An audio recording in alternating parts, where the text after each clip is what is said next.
So GTA 6 has been and will continue to be the most anticipated thing to ever exist on the face of the earth, right? I was really hoping for an Atlanta type setting this time, but it. I'll take Florida again, you feel me? But then I thought about it, and GTA Atlanta already exists in the form of a movie. You've seen the title already. Baby Driver is quite literally GTA the movie, bruh. Peep game! Baby Driver objectively gotta be one of the greatest movies of all time, right? Start to finish, this movie is the most wackiest, craziest roller coaster ever, but also on a cinematic tip, it's some of the most beautiful ever. If you've seen the movie, you know music plays a huge role in it, and most of it's diegetic too. And if you haven't seen the movie, you should probably watch it. You feel me? It's been like 7 years.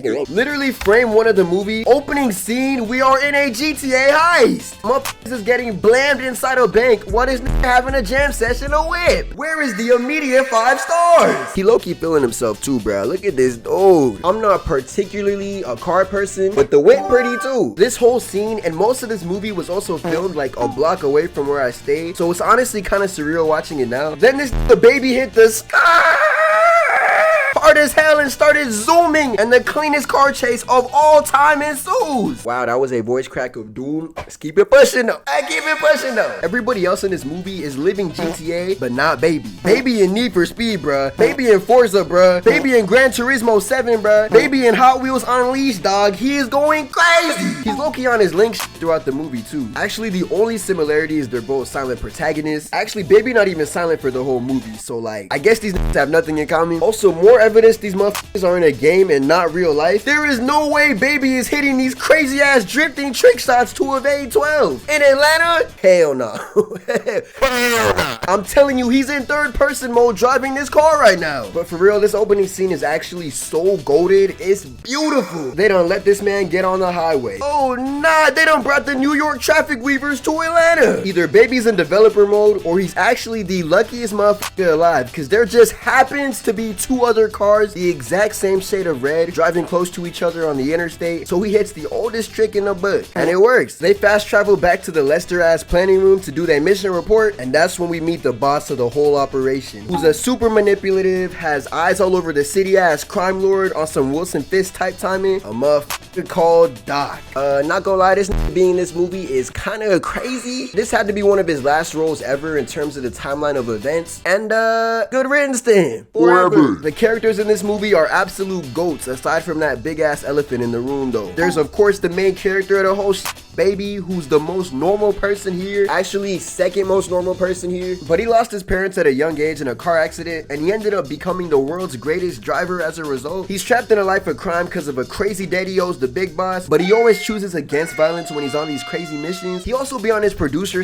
and he records the most random things people say throughout the day for future samples, and that's low-key kind of vibes, not gonna lie. Music and cars is his everything. Then there's Frank Castle, who tries to press the fuck out Baby because he clearly don't belong in the life of crime he's knee deep in. He's in this movie for like 5 seconds, but shout out him, I guess. The big boss likes to have a rotating cast for each of his heists for the sake of security, minus Baby because he really like that, so the characters change up a bit. Then there's Buddy and Darling, who are literally Bonnie and Clyde reincarnated. Pretty topical considering GTA 6 is about to have a similar set of characters as the protagonist, right? But these two are a crazy duo, bro. They hit some crazy tag combos throughout this movie, dog. Peak gang! These motherfuckers got into a shootout with some undercover cops because a certain somebody was moving mad, right? More on that later. And look at how Buddy hit the quick assist on Darling with the reload into the tag team double Glock butts down quick time event. Oh yeah, none of these motherfuckers is using their real names, BT Dub, for obvious reasons, of course. They're also like the only ones that are actually nice to Baby in the beginning too. They do be damn near f***ing all the time in front of everybody, which is kind of crazy, but hey, to each their own, I guess. Then there's the actual most unhinged motherfucker in the entire escapade, Bats. Who the f*** was Jamie Foxx feeling like in this movie? Nothing this nigga does or says is normal in the slightest, and he loves getting all of them in the most dangerous of situations too. Most people who refer to themselves as crash dummies likely aren't that, but there is literally no other way to describe this nigga. Violence is who he is. He also just do not trust Baby at all, but also like you probably don't trust anybody in this lifestyle. He also is extremely good at reading people, low key, minus Baby, I guess, cause he bar for bar guesses Buddy Buddy and Darling's entire origin story. Then there's Deborah, who's actually the most normal motherfucker in the entire movie, because everybody else here is on some creature in some way, shape, or form. She's Baby's love interest and 1 out of 2 of his only links to regular society, but she also almighty ready to get her hands dirty under the necessary circumstances. Also, when they describe the plans for the heist, I can literally imagine playing this as a mission in GTA. Like, this would translate so well as a game. Remember when they used to make video games to coincide with blockbuster type movies dropping? Hey, we might need to hop back on that, dog. A few gems came out of that trend, but at a certain point the movie just goes off the rails in the best way, and shit just keeps on escalating in ways that you simply would not expect at all when going into it. The actual final villain is not at all who niggas would have expected it to be, and is so subtly foreshadowed in ways you could literally only notice on the second or third watch. Spoiler warning, I guess, but like, nigga, you should have been seen this movie, but look, just in case.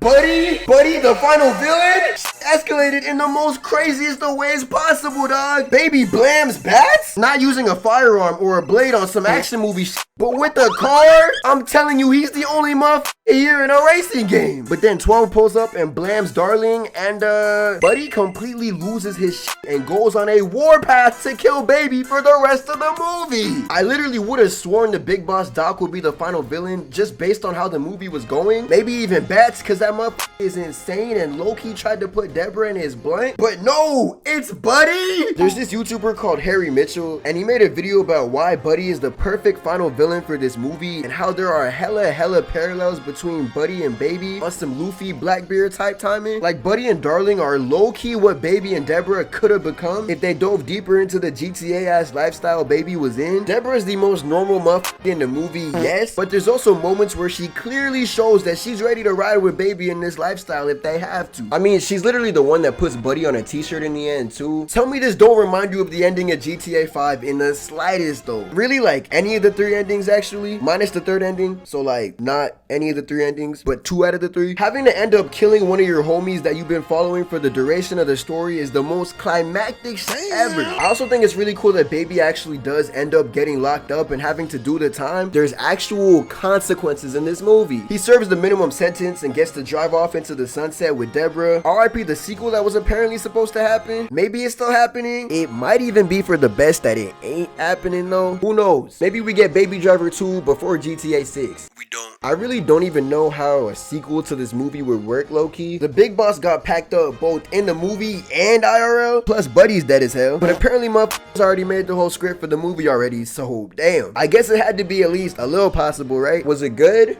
I don't know. I hope so.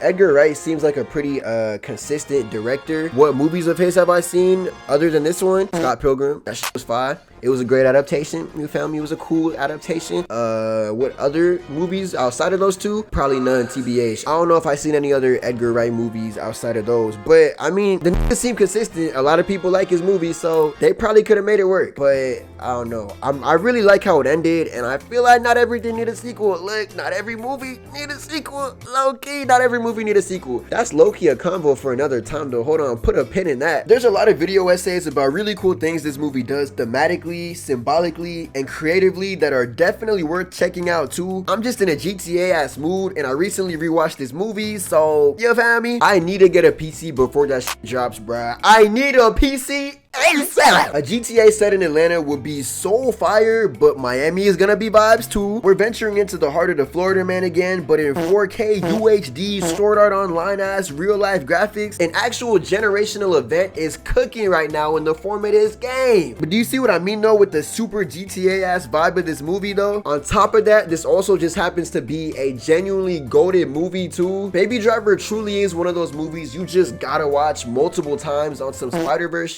Me personally, I think that's the sign of a great movie. Look, rewatchability, replayability, anything ability, whatever, like a piece of art, its ability to make you come back to it, bro, that's the sign of some heat. That's the sign of some goat shit. I'm 1000% sure somebody's made Baby Driver mods for GTA, because the modding community for GTA 5, them niggas is crazy. But I hope Rockstar is hiring all of them niggas, bro. Rockstar, give them niggas a bag, bro. Give them niggas a check, a big juicy check, bro. Them niggas need it. and deserve it, bro. The GTA mod is crazy. And B, I'm not the only one to notice the similarity. I just refuse to believe that I'm not the only person that noticed the similarity to Baby Driver and GTA in general on some vibe shit. Or maybe most action movies just feel this way. The other action movies I'm thinking of right now don't feel like GTA the way Baby Driver feel like GTA, you feel me? Or maybe this is just me subconsciously really hoping that one day, bro, GTA 7,